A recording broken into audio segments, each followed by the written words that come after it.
Hi, I'm Wendy Yi, and welcome to the Dice Tower. Today I have a rapid fire roundup for you, and this one is surprisingly positive. I have nothing lower than a 6, which is amazing. So often these, when we fit in a whole bunch of games into one set of reviews, at least for me, they tend to be a lot of lower scored games because a lot of the big ones were in bigger reviews, and so I made it into those bigger reviews. But these are ones that I just didn't happen to, and so there's some good stuff here. So let's go ahead and get started.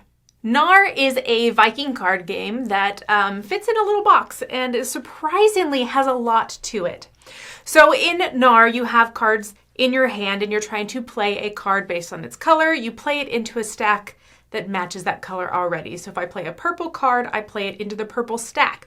I then get to activate all the other previously played purple cards in front of me, and then I get to gain a card from the purple slot over on the main lineup board. You're trying to build up these stacks of cards to get all of these bonuses, and eventually when you get enough bonuses and you get enough cards to play and those kind of things, you can spend those actual cards to then gain these permanent cards in front of you, these like landscape cards, and they give you points and all this cool stuff. So there's a lot of different ways to move up. There's also landscape cards that are more expensive, that require a lot more cards, and they give you just straight up points and maybe a few bonuses, whereas there's other ones that are cheaper.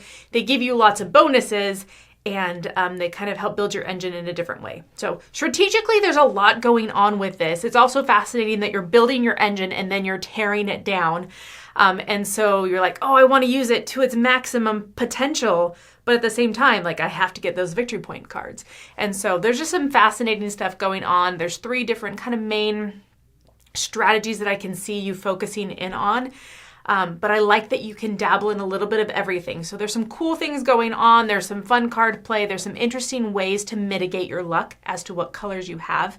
And the cards that you're going to pick up from the actual display. So I like a lot of what's going on. This is an 8.5 for me, an absolutely solid game, and that is Knarr.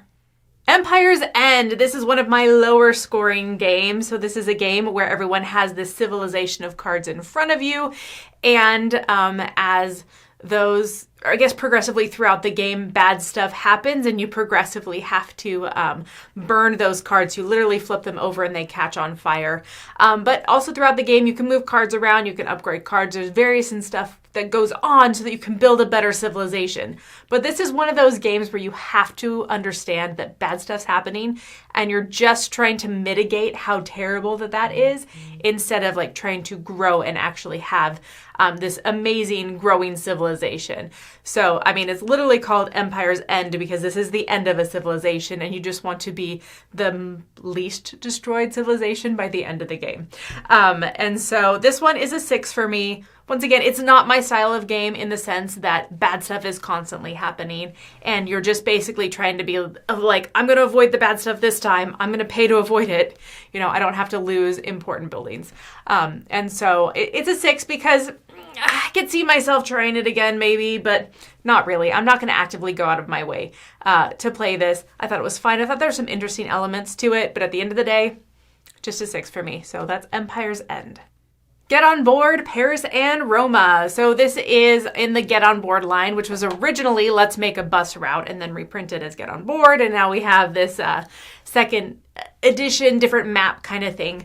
And ultimately, just a couple things changed when it came to the actual roll and write of this. It has a very similar feel in the sense that you are building routes and you're trying not to run into your own routes. What's fascinating about this is that instead of negatives for matching with other people's bus routes because you're making these subway routes. Instead, you actually want them to align with other people, and there's benefits if the routes align. And so it's interesting because it's a little bit of a different mindset, and there's a couple extra bonuses and a couple extra flexibility things that you can do as you reach a bunch of different stations and stuff. So I think it's interesting. At the end of the day, I think I'd rather just play Let's Make a Bus Route or Get On Board. So I guess the original Get On Board. I don't feel like this added anything groundbreaking and new in that sense. It has very much the same feel and fits the exact same basic need for Get On Board. So I don't really feel like it changed enough to make it feel like a whole new game or worthy of going out and buying that. So I'm going to have it at a 6.5 just because I would Get On Board is more of like a 7.5 to me. This is not quite a 7 because I don't feel like it changed enough to make it feel like a new game, but I still enjoyed it. And so I don't know if I will personally come back to it unless someone wants to play it with me. But once again, like it's a good game. It's still there and it's still enjoyable. So give it a 6.5. After Us is a simultaneous action game that I played on the Dice Tower cruise multiple times. It was taught to me there, and then I ended up teaching it like literally 30 minutes later. And this is one that, looking at the box, I assumed this was a big Euro game. I thought it was going to just include a lot of heaviness, and so for some reason, I just never gravitated towards it. This was one that Chris had said, hey, when do you like this? You should play this. And I just didn't get to it until the Dice Tower cruise. I was walking by and people were like, hey, we can fit a 7th person in or whatever. And so I sat down and we played. So because it's simultaneous, it can handle that higher, larger group count and still be good. One thing about this game, though, is because you are playing simultaneous and there's like 3 different phases to the game, it's very easy to muddle those phases as a group, especially the bigger the group. And so there's definitely times where you're like, oh, are we all on the actual same round, or did someone jump ahead to the next round? Because once again, simultaneous games are as slow as the slowest person. And so if you have a slow person, you have very fast people, those fast people could accidentally hop ahead. Or the slow person could miss and everybody else move to the next round and they're still going. There are a few things that do matter with turn order, but not heavily. And so it is more just everyone needs to stick with the same round. There's very little interaction in the sense of like you're trying to steal other people's cards or you're fighting or battling each other. But there's a little bit of interaction just on the benefits, depending on whatever primate people choose, then determines what special bonus they get, and then you can also take those bonuses. So it's an interesting, drafting game. I enjoyed it. I said drafting, I meant simultaneous action. It's an interesting simultaneous action game. You've got some engine building going on. There's some deck building as well, and unlike a lot of deck builders, you get to place the cards that you buy right on top of your deck, and you get them next round. So there's some cool synergies that you can make with cards. I just really enjoyed it. I thought it was a lot of fun, so I'm giving After Us an 8.5. I think it was absolutely great. Definitely deserves that seal of excellence, and I'm really happy I finally played it. So there you go. After Us, 8.5. During this last winter spectacular, I did a top 10 card games of 2023, and one of the main comments that I got was, how come Forest Shuffle isn't on this list? And honestly, it's just because I had not played Forest Shuffle yet, and now I have, and so now you get to hear my scathing review. No, I think it's an absolutely great game, and I understand why everyone wanted it to be on that list, and honestly, it would have been, and it would have been quite high. Forest Shuffle is a game where you are trying to basically build trees in front of you, and you create an ecosystem by tucking animal cards above and around and below. And those animal cards have different synergies that they create.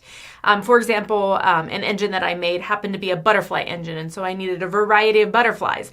But then I also got some animals that got bonuses for every bug that was around, because butterflies were bugs. And I was like, while I'm at it, let me add some ants. And so I had just a fascinating little system where I got points for butterflies, got points for them being bugs, and then other things let them be bugs, and then certain trees wanted bugs, and so I did a very buggy engine. But there's so many other different engines that you can make and create, and honestly, I was a very mid-rate score, so I felt really good building it, even though I, score-wise and point-wise, maybe didn't reach the top and peak pinnacle of possible points. So I think that that's what's fun about this, is that you are creating this world in front of you. The player aids are kind of silly in this game because there are cards, and there are a lot of cards, and so instead I appreciate that the cards themselves pretty much say what they need to. There's some iconography that once you understand it, but it takes a little bit. I think they could have done that part of it a little bit better with the player aids and stuff, but at the end of the day, I'm still going to give this an 8.5. Absolutely deserves that seal of excellence. I think that it's great, and once again, this would have been on my top 10 card games of 2023 had I played it. So there you go. Forest Shuffle, 8.5. Shipwrights of the North Sea Redux. Oh my goodness. So this is a Shem Phillips game that was originally in his North Sea trilogy, and it has been redone, which honestly, Chris and I played this, I don't even know how many years ago. But when we played it, we were like, oh, well, this is bad. This is a bad, bad game. Like, it's just mean and it feels broken and it's so lucky. So I was hesitantly optimistic coming into this redone version because I was like, he's going to have to overhaul quite a bit to make this a real game because it just really didn't feel like a real game. And so that cautiously optimistic kind of thing. And Chris had already played it a couple times, so I kind of already had his feelings going into it. But I wanted to come at it with my own opinion. And so what I get from this is that, so this is a game where you're trying to, you're doing a weird draft back and forth. It's kind of an over-the-top draft where you always draft a couple cards, but you always make sure you have 4 cards in hand. So you like draft 2 and you draw 1 and it's overly complex for the draft. But then you take those cards that are in your hand and you can spend them as like trashing values. You can spend them to build ships. You can tuck them under buildings. You can build buildings. And so there's a lot of things that you can do with them because you're trying to build this engine and eventually build ships because ships are where you get the main points, but you have to make sure to build that engine first. And at the end of the day, this game is still really lucky. So it doesn't have like mean stuff in it anymore where you attack each other and are really mean, like the previous version. But it still is just hyper lucky. Whereas, some person could start with buildings that they just draw into. And because you're doing that weird draft, you don't see all the cards at once. And so they could just draw into a building every single time. And they could have 3 buildings and you could literally have none. And so you're like, okay, well, you've built some engine and I have built no engine. And I don't have anywhere to tuck people now.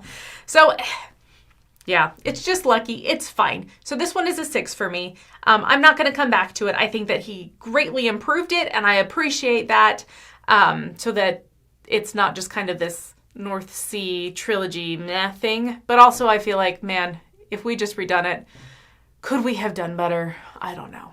So at the end of the day, it's a 6 for me. It's just fine. Bot Factory is a game from 2023 that I should have played a long, long time ago. But I finally got it to the table somewhat recently, like within the last month and a half. And honestly, I don't know why it took me so long. I think because it has that Lacerda name to it. And so in my mind, it just was going to be like a lot going into it. But I knew this was a lighter version of Kanban, that it took a lot of the same mechanisms, but it was supposed to piece it down.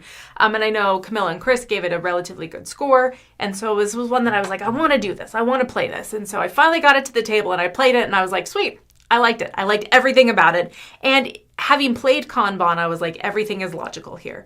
Like it all makes sense, but it's all so simplified. And so I appreciate that. I really enjoy that Sandra character moving around, blocking spaces, refreshing spaces, doing all of those things, just really feeling like it does so much upkeep, but it does it progressively over time, and it creates a little tightness as well, but a little bit over time. And so I like it. So you're getting robot pieces, you're trying to put those robots together, and you're trying to meet robot objectives, right? So it's very clean and straightforward. So this one is an 8.5 for me as well.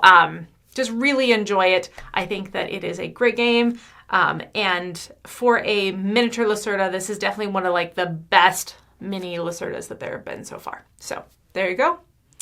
Bot Factory 8.5. Ice Cool Wizards. This was one I just didn't expect to play, but happily I did. So I think that we actually did a live play of this. One of our, I don't know, live play things. Oh, I think this was the end of the Kickstarter. Yeah, check out the end of the Kickstarter. I think that's when we played it. So basically this takes the concept of Ice Cool where you have a bunch of different rooms that you are flicking cute little penguins through, and you have to get them through doors and stuff. But instead you're picking up cards. And then after you pick up cards, then you have to go and take tests or exams or something like that. And so you have to flick your little penguin into a corner where it has a matching exam. You trade in those cards and voila, you get some points, right? You've passed that exam. The cards themselves actually have abilities too, which is interesting. But I almost, I used a lot of the abilities just because I wanted to see what it was like using the abilities. But honestly, you need them for the exams, so I don't know how worth it is to use them. But basically, it takes Ice Cool, which is a just strict dexterity game. Try to get through a bunch of doors, collect your fish, eat real quick, 15-minute game, and it made it significantly longer and have a lot more luck to it because the right cards have to come out at the right time, and if they don't come out, then you just don't get them. So I don't know. I'm giving this a 6.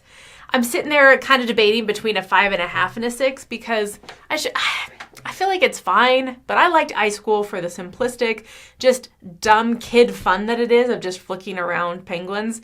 And this added a lot more to it, and I don't necessarily love where it moved it into like the niches that it fills. So it's now a dexterity game that has some strategic elements to it, but mostly a lot of luck. And so I would rather just keep it as a strict dexterity game, I think. So it's going to be a 6 for me. I'm going to go ahead and solid down on that 6 right there.